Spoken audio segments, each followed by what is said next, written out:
Today we're going to talk about wear and tear and how this exclusion is being used by insurance carriers to deny coverages for consequential loss.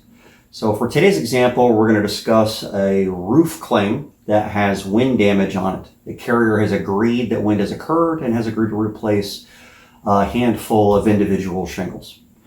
So for this example, the carrier has agreed to coverages. So the cause of loss is wind. Repairs are going to be made in order to replace an individual shingle, and if those repairs cause damage to the surrounding shingles, that's a consequential loss, an ensuing loss. It means that the roof cannot be repaired without causing further damage. The carriers are denying coverage for those surrounding shingles by saying that there's an exclusion for wear and tear. So basically they're saying that the surrounding shingles are old, and the only reason why you can't make repairs to the roof is because the age of the shingles don't allow it. Well, that's not exactly how it's supposed to be applied. The exclusion that's in the policy is an exclusion for the cause of loss, not an exclusion for consequential loss. Most policies don't have an exclusion for consequential loss. If the carrier says they don't owe for consequential loss, they actually do, unless they can prove that there's an exclusion. But that's a whole nother listen to this bull. For what we're talking about, the cause of loss is wind. If it wasn't for the wind damage, then the repairs would not have to be made. And if the repairs don't have to be made, then the surrounding shingles wouldn't get damaged. The surrounding shingles aren't going to gain creases or matting transfer or whatever the results of the repair are if they're just sitting still. They're not going to cause this damage to themselves because they're old. Creases on shingles don't form due to age. So the cause of loss is wind. It's called the proximate cause of loss. It's the first cause of loss that starts the chain of events that lead to the ultimate result.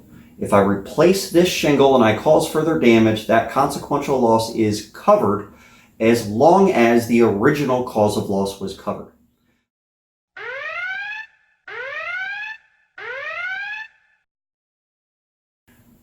There are policies that have something called anti-concurrent causation language in them. And depending on the policy language, there could be an exclusion for wear and tear. And I'll explain how that would be applied. So anti-concurrent causation language works like this. There's two causes of loss that work concurrently. Concurrent causation. One cause of loss might be included, wind. One cause of loss might be excluded, wear and tear. If both causes of loss are involved in the damages at the same time, then depending on the policy language, the whole loss might be denied or the whole loss might be included. It all depends on how they describe which cause of loss matters most. So if the damage is covered, if the carrier agrees that there is wind damage, but then excludes the consequential loss for wear and tear, and say that there is anti-concurrent causation language in the policy, then they're conflicting themselves. If the shingle that they paid for wind damage was the same age as the surrounding shingles, then why wasn't wear and tear involved in that damage? Why is it only involved in the surrounding shingles? That doesn't really add up. If they're going to apply coverage for wind under anti-concurrent causation language policy, then they have to continue with that coverage until its end point. There also isn't any policy that I've ever come across that actually defines what wear and tear is. We get to define it in so many different ways. This book is only a couple of weeks old when I got it. After day one, it exhibited wear and tear because I opened the book, caused a little bit of a crease along the spine. Now there's some wear and tear in that. Does that mean that that should have a wear and tear exclusion after day one because wear and tear does exist at the same time as the wind damage? Wear and tear exists immediately. So we have to find out how they're applying this wear and tear language. There is one policy that gives us a little bit of insight. And you might be surprised on where I get this from.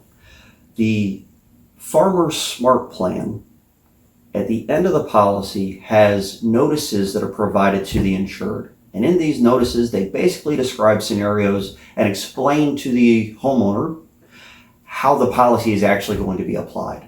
And they have something about wear and tear in it. They say, remember, Covered loss to your property will not include damage due to wear and tear and age. Thus, if your property had deteriorated to the point that a complete replacement was required before the damage occurred, repair or replacement of the property would not be covered under your policy. Keeping your roof properly maintained will help you avoid this situation. So they're saying that wear and tear would occur if the entire roof had to be replaced completely. It was required to be replaced prior to the loss. If it wasn't required to be replaced, if there wasn't a current leak going on, if it was still within its warranty period, could they actually apply wear and tear? It doesn't sound like it. At least not the way that they're describing it here. We're starting to see the wear and tear exclusion applied by many carriers under many claims for odd and various reasons. If you don't have a public adjuster involved that knows how to deal with this particular issue, then you might have a claim that's going to be wrongfully denied.